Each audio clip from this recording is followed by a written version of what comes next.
Syederalun, Muhammad Iman Akmar Zulkarnaini berusia 24 tahun diidentifikasi bahwa kerangka manusia yang ditemukan dalam mobil Grand Livina yang terjun ke sungai.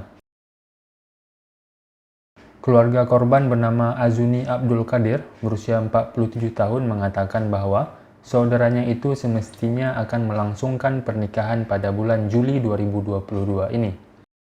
Korban sudah bertunangan dengan pujaan hatinya sebelum kejadian naas tersebut.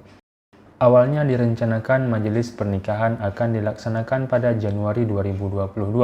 Namun karena orang tua korban meninggal dunia, pernikahan diundur dan keluarga sepakat pernikahan dilangsungkan pada Juli 2022. Namun, takdir Allah, Muhammad Iman ditemukan dalam keadaan tidak bernyawa setelah mobil yang ia kemudikan masuk ke sungai.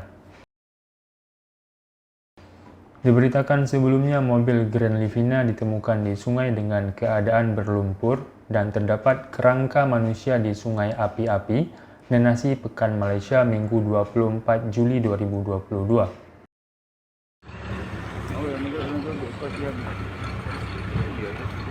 Tapi lama dah ya. Ada orang.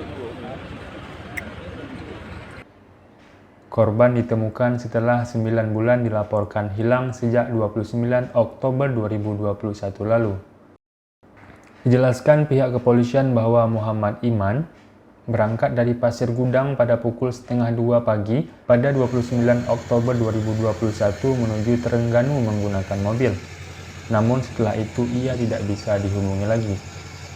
Mobil korban ditemukan ketika seorang warga memindahkan besi di jalanan ke pinggir sungai pada pukul 11.40 waktu Malaysia, Minggu 24 Juli 2022 kemarin.